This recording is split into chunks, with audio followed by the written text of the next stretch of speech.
உங்க கூட மனசு விட்டு பேசணும் தான் எல்லாரையும் கைட்டி விட்டுட்டு வந்தேன்.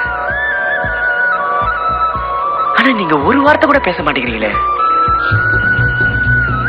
நீங்க பேசாம இருக்கீங்க பாத்தீங்களா, அது கூட எனக்கு பிடிச்சிருக்குங்க. உங்க அமைதி எனக்கு கொள்ளுங்க. எனக்கு உங்களை பார்க்கும்போது அண்ணி அவங்க தாங்க வருது. அவங்களும் இப்படிதான் ஏர்போர்ட்ல அண்ணன் மேல ஏகப்பட்ட லவ் வச்சுட்டு வெளியே சொல்ல முடியாம புழுங்கி புழுங்கி அப்படி ஏறி போயிட்டாங்க. ஆனா பாருங்க, விதி அவங்க நல்லபடியா சேர்த்து வச்சிருச்சு. நீங்களும் அது எதுவும் சொல்லாம போயிட்டீங்கன்னா இங்க புழுங்கி புழுங்கி செத்துருவேன்.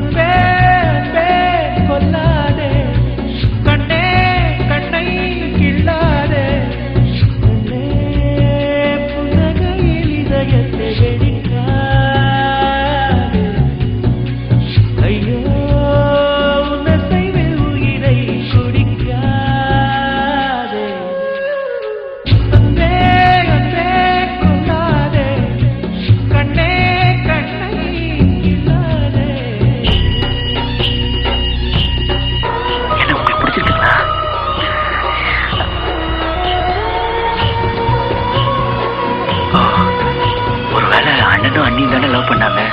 ஒரு நிர்பந்தத்தினால தான் நம்ம கல்யாணம் பண்ணி போறோம்னு எதுவும் ஃபீல் பண்றீங்களா? அப்படி எதுவும் இல்ல. என்ன உங்களுக்கு பிடிச்சது தானே? மௌன சம்மதத்துக்கு அறிகுறின்னு சொல்லுவாங்க. எனக்கு அது பத்தாதுங்க. வாயத்தோட சொல்லிடுங்க.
வண்டி நகருது.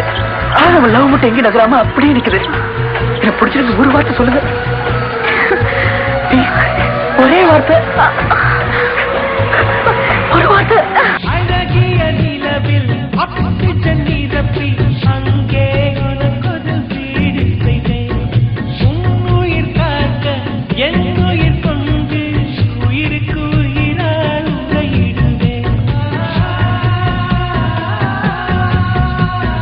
வேகத்தை திணித்து மெத்தைகள் அமைத்து மெல்லிய பூனை தூங்க வைப்பேன். தூக்கத்தில் மாது வேர்க்கின்ற போது நட்சத்திரம் கொண்டு நான் துடைப்பேன். பால் வண்ண பறவை குளிப்பதற்காக பனித்துளி எல்லாம் சேகரிப்பேன். தேவதை குளிக்க துளிகளை அள்ளி தீர்த்தம் என்றே நான் குடிப்பேன். அன்பே கொல்லாது. வைஷு, அது சரியா போட்டு மனத்தே வரலங்க. நானும் கூட வந்துட்டுமா? ஐயோ, முதல்ல கீழே இறங்குங்க. என் மனசுல இருக்கிறது எல்லாத்தையும் மொத்தமா லெட்டர்ல எழுதி அனுப்புறேன். ப்ளீஸ் கீழே இறங்குங்க. புரிஞ்சிருச்சுங்க. உங்களால பேச முடியல, எழுதுறேன்றீங்க. அது போதுங்க. நான் வரேன். கடவுளே, வைஷு ஒரு வார்த்தை பளிச்சுன்னு எழுதிருங்க. ஐ லவ் யூ எழுதிருங்க. Okay bye Vaishu.